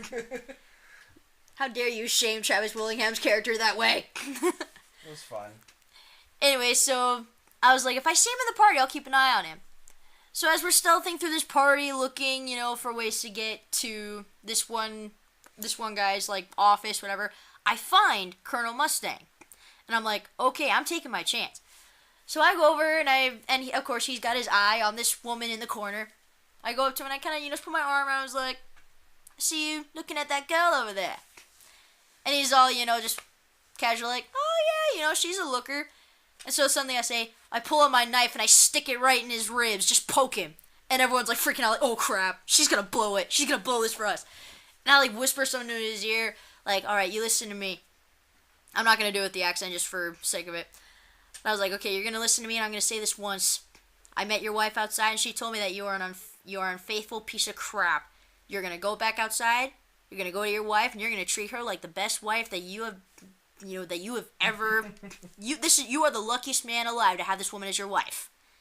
So you better go out there, and if I find you if I catch you looking at any other woman, we're gonna have a little talk. Everybody's freaking out. Paul tells me to roll intimidation. I wasn't that low. It was maybe like a 10, possibly like a 12. Low enough that You were. More than likely, I wouldn't have done very well. I would have blown it.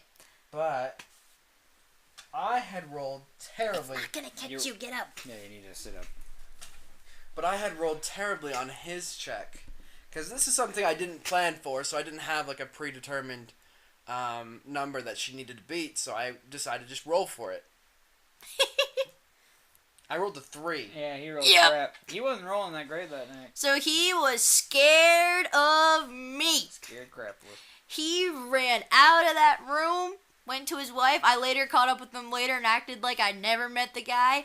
And I was just like, hi, you're Colonel Mustang, right? How are you doing? He's just sweating his brow off. He's scared of me. I was so happy with that. Wasn't it like we had Spencer busting down doors? That was hilarious. That was awesome. Shayla playing The cowardly bard. halfling bard. Who was actually friends with Thrawn. That's true, she was. It's such an odd duo that I wish we could actually be able to flesh out more in a campaign. Because honestly, the halfling bard who's a coward, and then the tiefling military leader who is not necessarily a hero, but he's definitely a guy who knows his stuff. Like, just be an interesting thing, you know. Oh yeah, which was funny when you first told me that you guys knew each other and all that. I was like, that is a very odd pairing. That's right, it's great because she was like the personal little pickpocket or political. She worked for a noble who pretty much wanted her to get info out of people that were like his political rivals, just to like blackmail him and things like that. And then she did some on a good family that she didn't like, so she left. And we worked out that she came to Thrawn after hearing about him as this military. Like at the time, I was probably like maybe just a lieutenant or a separate, Major General. who had this little mini crusade to like purge the military of all those who didn't deserve their ranks. So she came to me, and after this campaign, I was made general in place of the guy who we usurped because he died trying to kill our super awesome general. Yeah, I loved that general you made for us. His name was General Toulon. General Toulon. He was a big lion dude. Yeah, what are they called again? Tabaxi. Tabaxi. He was a lion dude. He's just this massive looking, and he was. The funny thing is, he's very like prone to rage. And Thrawn, based off of the actual Grand Admiral Thrawn, is not an emotional person. He doesn't give into emotion very quickly. He's very much just a straightforward, like emotions are the enemy person. And so him working for too long is actually kind of funny. But I became general after we killed that guy. Or actually after too long killed that guy.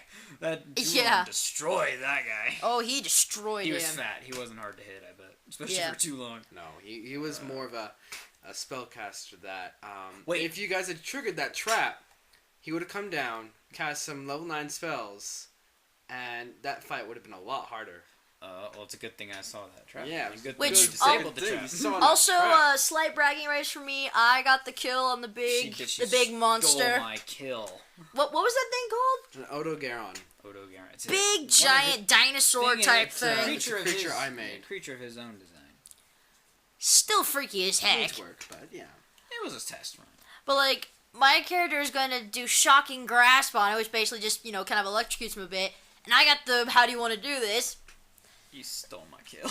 I know, you really wanted that kill. I think it might... Well, that fight definitely would have gone if I had remembered sneak attack, which is another reason why I love rogues. Well, because it kind of worked out nicely because my previous move was I have this ability called Spider Climb, where basically I can climb up walls and ceilings. I climbed up the wall, and then I was going to jump onto his back and electrocute him, but I rolled low, so I missed, and I landed on the ground. He's still able to get up. Yeah, I was still able to get up. So then I said I wanted to run up and do shocking grasp. I got the how do you want to do this? So then I just acted annoyed and I couldn't think of anything, so I pulled from Samuel L. Jackson. I've had it with this mother trucking monster in this mother trucking dungeon!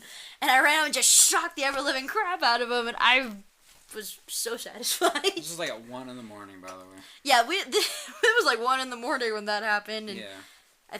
We might have woken up Mom and Dad. I don't quite remember. No, I woke Mom up with my bear. Hey, look over there! It's a bear. Oh yeah, that's right. In Voice of the Shadows, I got a magical item. It pretty much allows me to throw 3 fuzzy Pokeballs a day, and I get to roll to determine what it's going to be. And it's usually an animal. Yeah, it is an animal. And it's like you roll an 8-sided die, and if you roll a 1, it's a rat.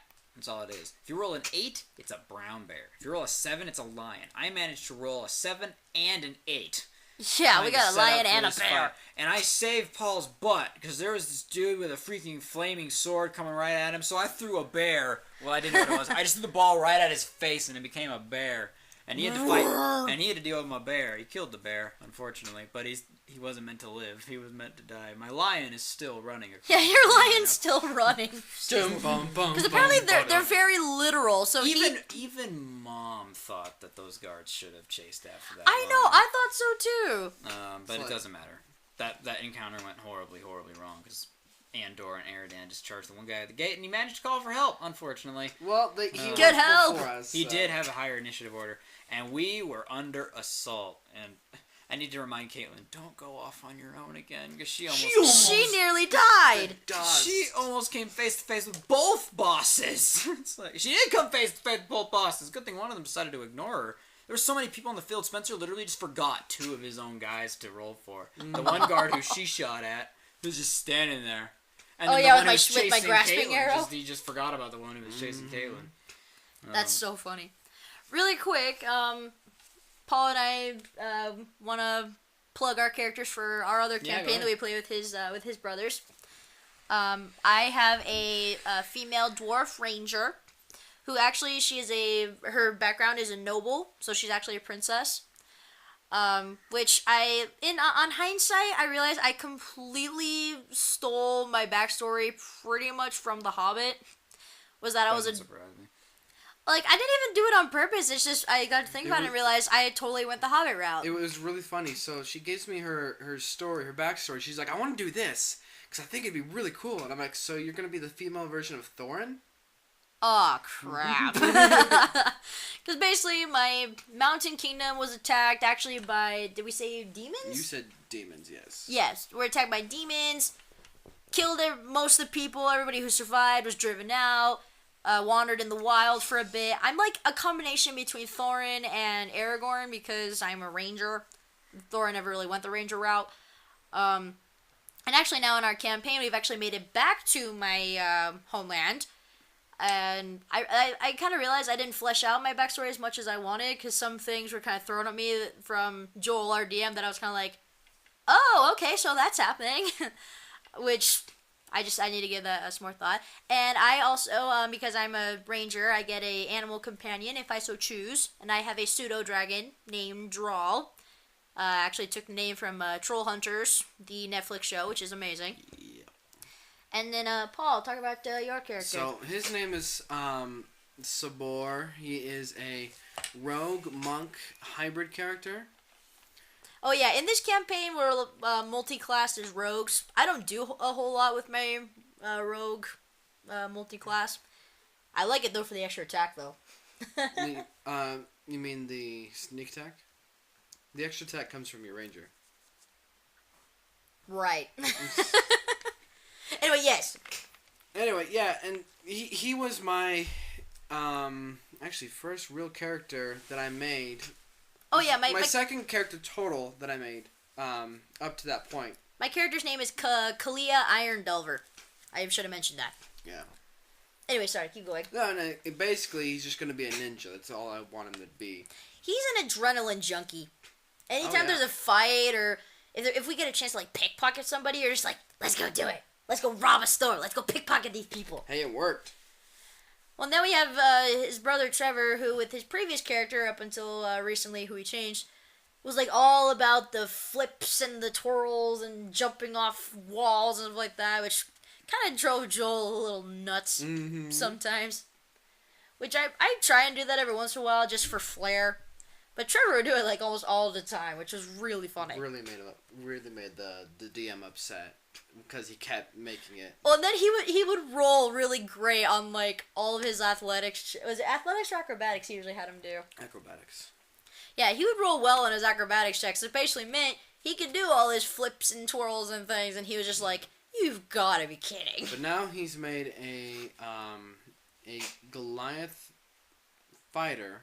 Yeah. Who calls you squishy? Yeah. And then my other brother, he has a tiefling. He's a tiefling rogue, and he's going in the subclass of arcane trickster. Yeah, that's right. He's fun. Yeah. And the last time we played with them, we were in this like multi-level dungeon, and we fought like a crap ton of like zombies and undead and skeletons.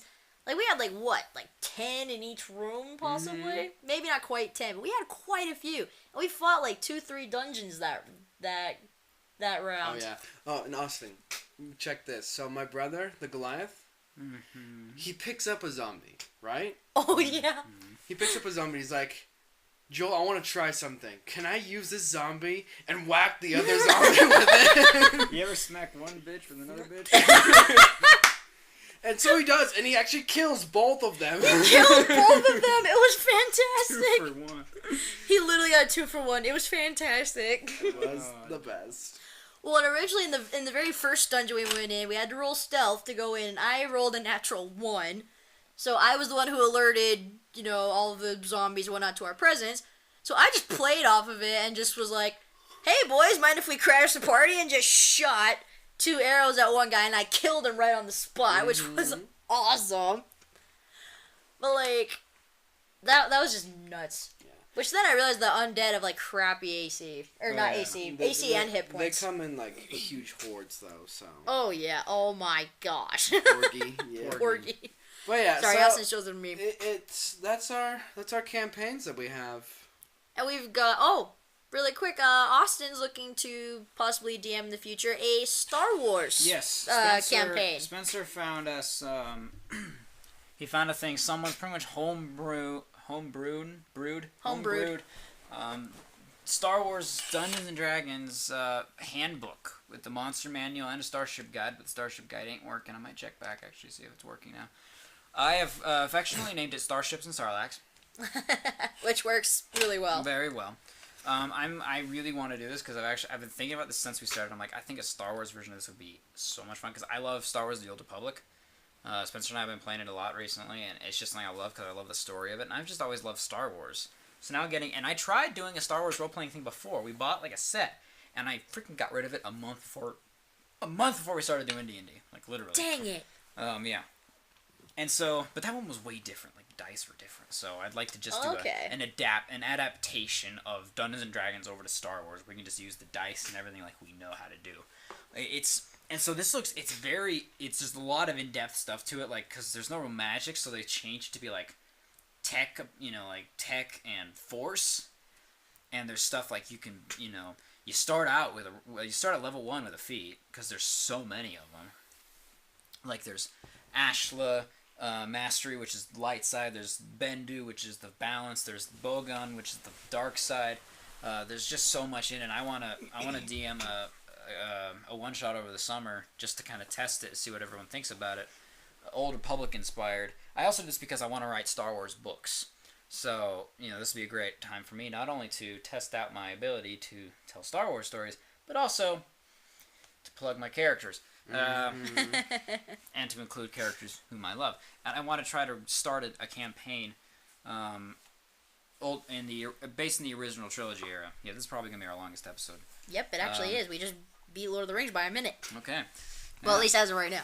Anyway. But yeah, it's something that I want to do because I've really enjoyed Dungeons & Dragons. I enjoyed it more than I thought I would. And Critical Role has helped a lot. Like we did like kind of a mini test run before we started our actual campaign, where I was Baronil Norixius. I was a Dragonborn warlock. Patrick Stewart based on my voice. Oh yeah. And I wasn't very happy with the way I did it. I didn't really know what I could do. It was never really explained to me what kind of things I could do. Because it was like, I was kind of like a scholarly fellow. So I assumed like kind of just I would know things about the world. But I didn't know how I would know things. Now I just know. I could ask, well, do I know anything about this? And he could just say, well, roll an intelligence check or roll a history check or something like that. Yeah, Critical Role's helped us too. Critical Role has helped me so much. Like watching it, I now know what I can do. And it's given us a lot of insight of basically what we can do and what really constitute as a good role player. Oh yeah, and that's why I recommended to Caitlin, because when my friend Caitlin joined us a little bit late in the camp. Well, not late. It hasn't been going for very long, but she joined us in the campaign after a few things had already happened, because she really wanted to do Dungeons and Dragons. I'm like, yeah, heck, I'll see if you can join us. And Spencer's like, sure, yeah, bring her in.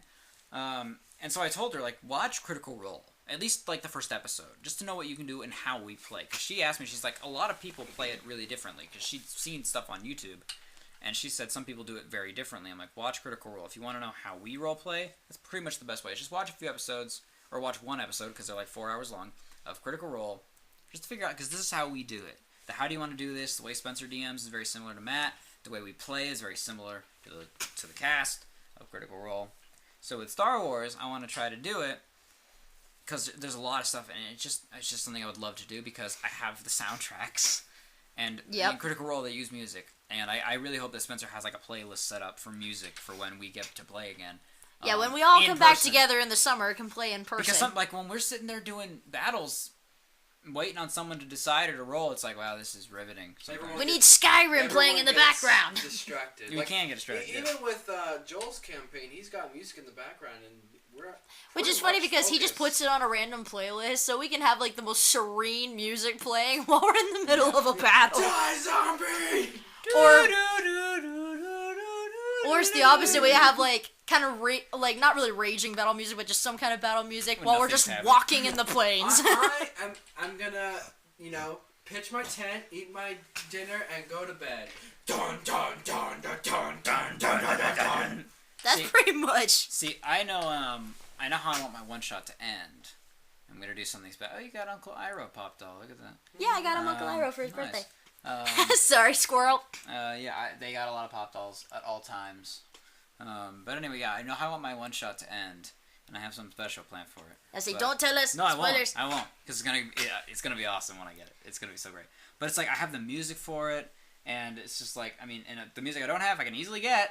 I'm looking forward to it. And yeah, I just think it'd be great, and just my knowledge of Star Wars is a lot, and I just can't wait to do it. See, a lot of And my voice acting ability, I would make an amazing DM just because I'm so great at voices. I'm trying not to toot my own horn, but I'd be amazing. you are so tooting your own I'd be horn an right now. amazing dungeon master. There's so much to being Dungeon Master, though. I know, mean, I my know. one shot was very eye-opening. I know, I'm NPCs and managing, for me it was a political campaign, so I had a lot to manage with the NPCs. That was half of what I needed to do. But managing their goals and what you want, like the general Yeah, I'm definitely gonna have to storyline talk be- with you and Spencer about dungeon mastering or force mastering. Basically, there's so much more to Dungeons and Dragons than a lot of people realize. And it's a community, man. Yeah, Join the Critical Role. Join the creator community. We could use some more people. I mean, Critical Role inspired pretty much a lot of us. Most of our crew started because of either Spencer or Critical Role. Well, I mean, Paul and I have been playing regularly for a little bit before we started watching Critical Role, but it made me want to get more into it and kind of like figure out It's what made Shayla what wanna more do it. can I do. Yeah, which Shayla has us to thank for that. Yes, and I know she thanks you on a probably regular basis. Oh, yes, she does. And I You're really, welcome, Shayla. I love Spencer you. convinced me and our other friends in the herd to join because he really wanted to do it. We're like, yeah, sure, why not? Let's give it a shot. And it's been awesome. And Critical Role helped. And Alex doesn't watch Critical Role. He watched some stuff on Critical Role. He knows a lot about it based on what we tell him Yeah, or but what we he's show watched him. a couple of like the best of. Like he watched some of the stuff with like Craven Edge. So he sees some stuff. Yeah, But he hasn't watched he said he's watched a couple of episodes. but like it's so much more than just what some people Sitting at perceive a as table a and rolling dice. geeky old '80s game where you just sit at a table and roll dice It and is act. nerdy. It is like entirely nerdy. Like, let's not weirdos. lie. Well, yeah, no, it's But nerdy. Definitely. Let's name some of the celebrities who play. Terry Crews, Vin Diesel, Dame Judi Dench. Dame Judi Dench. Dame Judi Dench was introduced to Dungeons and Dragons by Vin Diesel. Vin Diesel. Yeah. I mean, and we're also Name a few. should include the rest of the Critical Role cast: Matt Of course, Mercer, Matt. Marisha Ray, Lord Bailey, Travis Willingham, Sam Liam O'Brien, Regal, Sam Regal, Taliesin Jaffe, Ashley Johnson. Ashley Johnson, and many others. Chris Hardwick, who's been on the show. Will Wheaton, Will Wheaton. Friedle. Will Wheaton. No one's surprised with Will Wheaton. Yeah, Will Friedle or Friedle, how you pronounce it. There's some other people I can't quite remember their Felicia name. Day. Felicia Day. Whoever plays Zara.